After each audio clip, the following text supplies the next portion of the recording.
नमस्कार साथियों, स्वागत है आपका अपने YouTube चैनल BSM पाठशाला में। आज का टॉपिक है राजस्थान की चित्रशैलियाँ।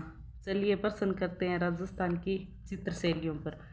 आज का पहला प्रश्न है, निहाल चंद किस शैली का चित्रकार था? निहाल चंद या मयूर ध्वज या मोर ध्वज? निहाल चंद किस शैली का चित्रकार था भी हो सकता है। इसमें ऑप्शन ए है किशनगढ़, नाथद्वारा, बूंदी, मारवाड़। आज इस प्रश्न की पूरी चर्चा हम किशनगढ़ पर ही करेंगे क्योंकि ये इसका राइट आंसर है, किशनगढ़। निहाल चंद किशनगढ़ शैली का चित्रकार था और किशनगढ़ शैली जो मारवाड़ की उप शैली थी। प्रकाश में लाने का श्रेय देखें तो किशनगढ़ शैली को प्रकाश में लाने का श्रेय एरिक डिक्सन व फयाज अली को जाता है। और इसका स्वर्णकाल अगर पूछा जाए तो सामंत सिंह का समय किशनगढ़ शैली का स्वर्णकाल माना जाता है। और किशनगढ़ शैली के दो अन्य चित्र जिनके बारे में बात करते हैं, एक तो है चांदनी रात की गोष्ठी जो अमरचंद ने चित्रित की थी, और दूसरी है दीपावली व सांझी का चित्र जो सावंत सिंह जिन्होंने जो वहाँ के शासक थे उन्होंने चित्रित किया था, वो भी पूछे जाते हैं। और इसके प्रमुख चित्रकार पूछे तो मोर ध्वज निहाल चंद, अमरचंद, छोटू, धन्ना, लाडली, रामलाल, नानक राम, ये प्रमुख चित्रकार होते हैं।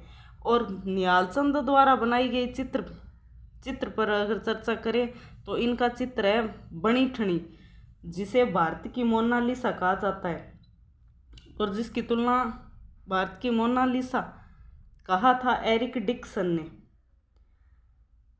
और एक बात और, बणी ठणी पर 5 मई 1973 को डाक टिकट जारी हुआ था। ये सभी बातें याद रखने योग्य हैं और बार बार पूछी जा रही है।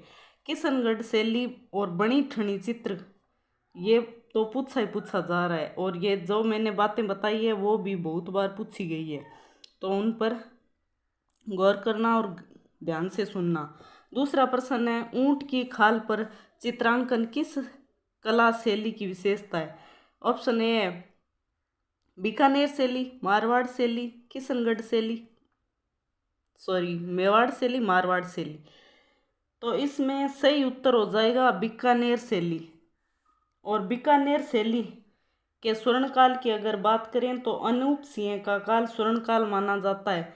और ऊंट की खाल पर चित्रांकन करने को उस्ता कला कहा जाता है, और उस्ता चित्रकारों को अनूप सिंह लाहौर से लेकर आए थे, जिन्हें उस्ताद कहा जाता है। ये सभी बातें ध्यान रखने और याद रखने योग्य हैं क्योंकि इन्हीं से बार बार प्रश्न पूछे जा रहे हैं। और अगर और बात करें बीकानेर शैली की तो बीकानेर शैली में चित्रित किए गए चित्रों के नीचे तिथि और नाम अंकित किए जाते थे। जैसे प्रमुख चित्रकार होता था वह अपने सिग्नेचर करके वहाँ तिथि डालता था। ये भी इस चित्रकला की प्रमुख विशेषता है। और रागमाला, राग रागिनी, बारामासा इसकी प्रमुख चित्र है। और मथेरना कला भी बीकानेर शैली की मथेरना कला भी बीकानेर की प्रसिद्ध है। तीसरा प्रश्न है, चावंड शैली के प्रसिद्ध चितेरे नासिरुद्दीन ने रागमाला का चित्रण किस शासक के संरक्षण में किया? तो ये रागमाला है ना, ये रागमाला 3 स्थानों पर है जो मैं आपको आगे बताऊंगी, पर इस प्रश्न का सही उत्तर हो जाएगा अमर सिंह के काल में। और अमर सिंह कौन था? तो ये महाराणा प्रताप का पुत्र था, जिसके काल में ये रागमाला चित्रित की गई थी। और रागमाला की अगर बात करें तो रागमाला 3 जगह है, एक तो वीर जी ने मारवाड़ में, और डालू ने कोटा में, नासिरुद्दीन ने चावंड में चित्रित किया। तो इन तीनों को याद रखने, ये शासक तो एक का ही लगभग पूछा जाता है हर प्रश्न में, अमर सिंह वाला, कि किस शासक में नासिरुद्दीन ने रागमाला का चित्रण किया। और इन तीनों को अगर पूछा जाए या याद रखें, तो इसके लिए मैं आपको एक ट्रिक बताती हूँ, जो है ध्यान से सुनना और तीनों याद हो जाएगी। मारवाड़ के वीर कोट डालकर नाक चढ़ाकर रागमाला का चित्रण करते हैं। तो यहाँ पे नाक चढ़ाकर का मतलब हो गया नासिरुद्दीन और चावंड शैली। मारवाड़ के वीर से हो गया मारवाड़ में वीर वीर द्वारा, और कोटा में कोट डालकर यानी कि कोटा में डालू द्वारा। उम्मीद करती हूँ ये तीनों प्रश्न और इन पर ऑप्शनों पर की गई व्याख्या पसंद आई होगी। अगर पसंद आई है तो लाइक और शेयर करें, अपने अन्य साथियों को भी जोड़ें।